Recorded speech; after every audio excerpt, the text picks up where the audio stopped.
Alright, so right now I'll be reviewing Quentin Tarantino's The Hateful Eight. It's written and directed by Quentin Tarantino, and it stars Kurt Russell, Jennifer Jason Leigh, Samuel L. Jackson, Bruce Stern, Tim Roth, Walter Goggins. Just is this eclectic group of actors.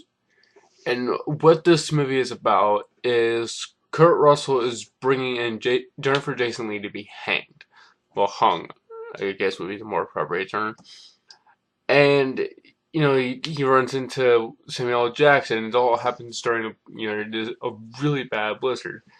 And they also run into Walter Goggins, and eventually they end up getting stuck in a cabin with Tim Roth and Bruce Dern, and it's pretty much everyone trying to figure everyone else out, who's really up to what, and it clocks in a good 2.5 hours. It's a fairly long movie, but you really don't feel it, which is something I was really, really, really, really happy about. Because if I'm to be honest, I'm not a big Quentin Tarantino guy. I don't. I appreciate his work. He's a great filmmaker, but and it has nothing to do with the carnage in his films. I just find his films sometimes to be a bit boring, particularly uh, Pulp Fiction, which everyone raves about, and in some aspects it's worth the praise. I just not a fan, and I hate Kill Bill, so there's that. The hate. So yeah, the fact that I don't feel the length for the Hateful Eight was really good, and just yeah, for these are probably the most interesting characters that Quentin Tarantino has written since probably Reservoir Dogs, a film which I own. I love Reservoir Dogs, and the score was surprisingly I really loved the score. It was a pleasant surprise. The the choice to film not only on film but have the intermission and just have it really feel like it was made back in like the 40s, 50s, 60s, what have you. Which I don't really. I'm almost afraid to call it inspired, but it was really a fantastic way to film this movie. It was really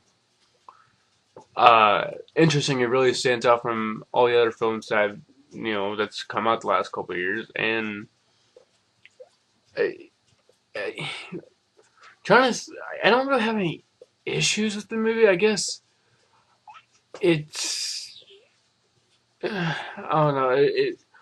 Once a particular actor comes in, again I don't really feel the length of the movie, but it does slow down a little bit once a particular actor comes in. I don't really want to spoil it, but I mean, outside of that, I really don't have any complaints about the movie. I mean, I I'm I'm trying to think, and I really can't think of anything. Yeah, the dialogue is absolutely sharp. I was engrossed for the entire movie purely based on the dialogue and the characters, and I just thought it was really cool. Mystery western type film. I don't know really what to say. I mean, if 8.5, 8.5 feels about right. Sounds about right. I I this is probably my favorite Quentin Tarantino movie. It probably is. So the movie hits theaters this weekend, and I recommend checking it out. So I'll talk to you later.